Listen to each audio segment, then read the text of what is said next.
اور جب جناب مغیرہ بن شعبہ کو کہا گیا بول کیا لینا ہے، درہم و دینار لے، لوٹ جا، پر ہیڈ لے لے، کہا جوتے کی نوک پہ۔ مٹی کا ٹوکرا اٹھا کے رستم نے جب دلوانا چاہا، آگے بڑھ کے ٹوکرا پکڑ کے جب اٹھایا اور بولا تھا مسلمانوں تمہیں مبارک ہو، رستم نے بغیر جنگ کے گھبرا کے ایک سفیر کے ایک جملے اور بیان کے اوپر، میڈیا وار کے اوپر اپنے ملک کی مٹی بغیر لڑے تمہارے حوالے کر دی ہو، تمہیں مبارک ہو۔ اور ادھر جناب خالد ابن ولید بولے، رومیوں نے کہا بھوکے پیاسے سرزمین عرب کو چھوڑ کے آئے ہو، پر ہٹ لو، لوٹ جاؤ۔ کہا ہاں ہاں ٹھیک سنا ہے، ہم پیاسے قوم ہیں، ہمارے یہاں پانی کا مسئلہ ہے، اس لیے جب پیاس لگے تو خون پیتے ہیں، سنا ہے کہ رومیوں کے خون بڑے اچھے ہیں، آئے ہیں، دو دو گھونٹ پلا دو، لوٹ جائیں گے۔ پڑھنا ذرا کبھی تاریخ کو۔ آج دبے ہوئے، سہمے ہوئے، گھبرائے ہوئے 60 کے قریب دولت، مال، دنیا، زمین، فوج، سپاہ، قوت، ہر اعتبار سے ہم مضبوط لوگ، نفری میں، کام میں، افراد میں، ہاتھوں میں، شعبوں میں، اللہ نے ہر پہلو میں سب کچھ دیا ہے۔ اگر ایک چیز کمی رہ گئی ہے تو وہ جرت اور غیرت ایمانی کی نہیں رہی، جو ربی ابن عامر اور جناب مغیرہ بن شعبہ جیسے وجودوں میں اور جناب خالد ابن ولید جیسے کمانڈروں کے پاس تھی۔ اللہ وہ عطا کرے، اللہ ہمیں وہ غیرت، وہ جرت دے۔ لوگوں یاد رکھیے، ساری تاریخ نے پڑھا ہے، مذمتوں سے باتیں نہیں بنتی ہوتی ہیں، مرمتوں سے ہوتی ہیں۔ جو چیز بگڑی ہوئی ہو اس کو صرف یہ کہنا کہ یار یہ سائیکل کا چکا ٹیڑھا ہو گیا ہے، ٹیڑھا ہو گیا، ہم اس کی مذمت کرتے ہیں، اسے سیدھا کرنا پڑتا ہے، اسے شکنجوں میں کسنا پڑتا ہے۔ یہ اللہ کی زمین کے فیصلے ہیں، یہ نظام ہے۔ خیر، یہ 3 مذاہب کی جنگ ہے اس کے اوپر، اور ہر کوئی سمجھتا ہے کہ میں رائٹ پہ ہوں، میں صحیح ہوں، یہ میرا حق ہے۔ یاد رکھیے، یہودی اپنا حق کھو چکے ہیں، انبیاء کی تذلیل کر کے، قتل کر کے۔ عیسائی اپنا حق کھو چکے ہیں، سیم یہی انداز اپنا کے، اور ان کی نبوتیں منسوخ جا چکی۔ محمد رسول صلی اللہ علیہ وسلم کی آمد کے بعد ان کی کتب منسوخ۔ جب تک اس حق کو تسلیم نہیں کیا جائے گا، اس کو جتنا مرضی خون آلود کر دیا جائے۔ میں اس پہ انشاءاللہ ایک اور خطبہ بھی رکھوں گا کہ تاریخی حوالے سے، زمینی حوالے سے، جگہوں کے حوالے سے، ذخائر کے حوالے سے، معدنیات کے حوالے سے، اور کاشتکاری کے حوالے سے، اور قرب و جوار کی وہ تقدیس کے حوالے سے اس سرزمین کی اہمیت اور وہاں کی لوکیشن اور حدود اربع کے ساتھ ساتھ دیگر جو ہیں اس کے مسائل کیا ہیں، دنیا کیوں مر رہی ہے اس کے اوپر۔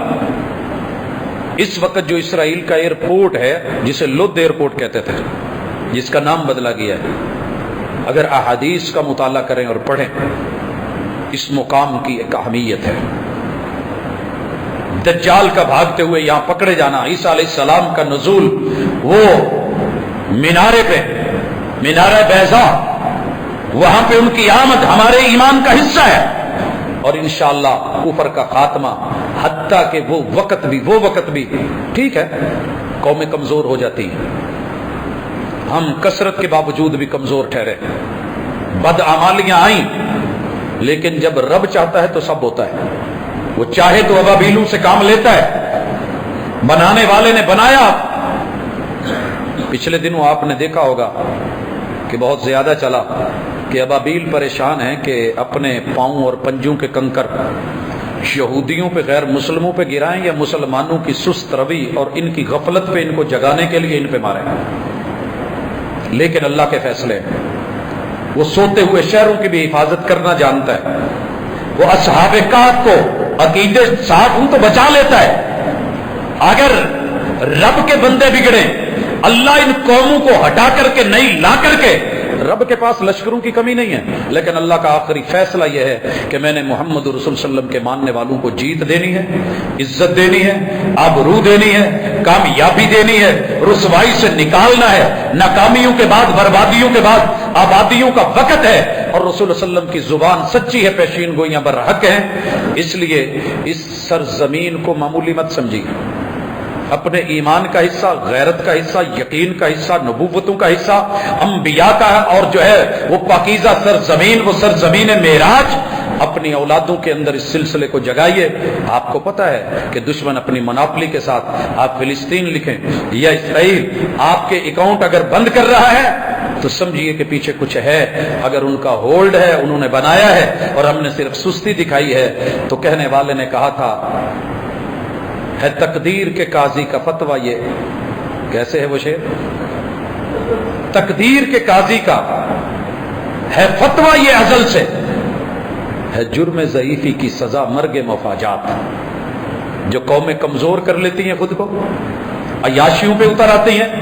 آسائشوں پہ آ جاتی ہیں، یا آسائشیں نہ بھی ہوں بے حس ہو جاتی ہیں،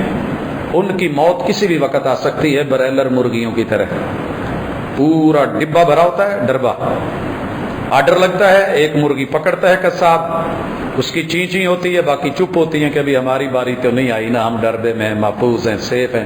دروازہ بھی کھلا ہے، بغاوت کوئی نہیں، نکل بھی سکتی ہیں، نکلتی نہیں، گھٹنوں پہ کھڑے ہونے کی طاقت نہیں رہتی، اور نتیجہ یہ نکلتا ہے کہ ایک ایک کر کے سب کی گردنیں اڑ جاتی ہیں، پنجے مار کے چیختی رہتی ہیں، اور جو ہے وہ آرڈر آ چکا ہوتا ہے۔ حضرات کچھ ایسی ہی حالت ہماری ہے، کیونکہ ہماری خوراک بھی وہی برائلر ہے۔ اللہ تعالی ہمیں اپنی عقیدے کی خوراک، ایمان کی خوراک، قرآن کی خوراک، اس سے جڑے رہنے کا معاملہ دے۔ ہاں، جو آپ اور میں کر سکتے ہیں، جو حکمرانوں کی ذمہ داری ہے وہ انہوں نے نبھانی، اگر نہیں نبھائی، الذین ان مکناہم فی الارض، ذمہ دار ہیں وہ اپنے، لیکن ہم دعاؤں میں، مناجات میں، خیر میں، بھلائی میں، علم میں، آگہی میں، عقیدے میں، نالج میں، بچوں کی تعلیم میں، تربیت میں، ان کو پڑھنے میں، پڑھانے میں، سمجھنے میں، سمجھانے میں جو کردار نبھا سکتے ہیں وہ ہمیں نبھانا ہوگا۔ اللہ تعالیٰ قدس کی حفاظت فرمائے۔ اللہ تعالیٰ اگر ہمارے یہ سارے وسائل جو اسی مقصد کے لیے ہیں، ایک دوسرے کی خیر خواہی کے لیے ہیں، ان دنوں میں ہم ایک مچھلی کا سین بھی دیکھ رہے تھے کہ سمندر سے باہر ہے اور تڑپ رہی ہے، اندر سے ایک مچھلی اس پہ ایکشن لے کے، جان خطرے میں ڈال کے، باہر نکل کر کے، تڑپتی جیسے بھی یہ پھڑکتی، اس کی دم کو پکڑ کے لے کے پانی کی طرف جاتی ہے۔ اگر ایک جانور کے لیے اتنا کر سکتا ہے تو ایک انسان کے لیے اور مومن کے لیے کیوں اس قدر بے حس ہے۔ اللہ ہماری وہ عزت، وہ غیرت، وہ حیا، وہ اخوت، وہ محبت، وہ ایمانی دولت وہ ہمیں واپس دے۔ اقول قولی ھذا وآخر دعوانا ان الحمد للہ رب العالمین۔